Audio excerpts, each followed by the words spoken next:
நெல்லை மாவட்டம் குற்றாலத்தில் தொடர் மழை காரணமாக அருவியில் குளிக்க விதிக்கப்பட்ட தடை நீக்கப்பட்டு சுற்றுலா பயணிகள் குளிக்க அனுமதி வழங்கப்பட்டிருக்கிறது. இதுகுறித்த கூடுதல் தகவல்களை வழங்குகிறார் செய்தியாளர் சுந்தர் மகேஷ். நெல்லை மாவட்டம் குற்றாலம் கேரளாவில் தென்மேற்கு பருவமழை தொடங்கும் காலமான ஜூன், ஜூலை, ஆகஸ்ட் ஆகிய 3 மாதங்களும் சீசன் காலமாக குற்றாலத்தில் கருதப்படுகிறது.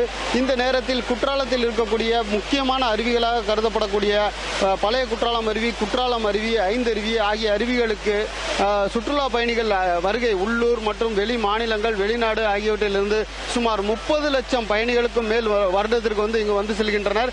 இந்த சூழ்நிலையில் தற்போது கேரளாவில் தென்மேற்கு பருவமழை துவங்கியுள்ள சூழ்நிலையில் குற்றாலத்தில் கடந்த 2 நாட்களாக சாரல் மழை பெய்தது. நேற்று முன்தினம் இரவு பெய்த மழையின் காரணமாக நேற்று மெயின் அருவி மற்றும் ஐந்தருவியில் வெள்ளப்பெருக்கு ஏற்பட்டு குளிப்பதற்கு சுற்றுலா பயணிகளுக்கு தடை விதிக்கப்பட்டிருந்தது.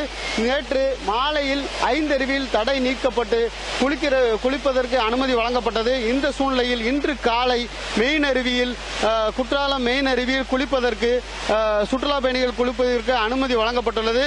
இந்த நேரத்தில் தற்போது சீசன் துவங்கியுள்ள இந்த நிலையில் சுற்றுலா பயணிகளின் வருகை அதிகரிக்கும் என எதிர்பார்க்கப்படுகிறது. தற்போது சுற்றுலா பயணிகள் வர துவங்கியுள்ளனர். இந்த சூழ்நிலையில் வரக்கூடிய விடுமுறை தினங்களில் அதிகமான சுற்றுலா பயணிகளை எதிர்பார்க்கலாம் என்று கருதப்படுகிறது. புதிய தலைமுறை செய்திகளுக்காக குற்றாலத்திலிருந்து சுந்தர மகேஷ்.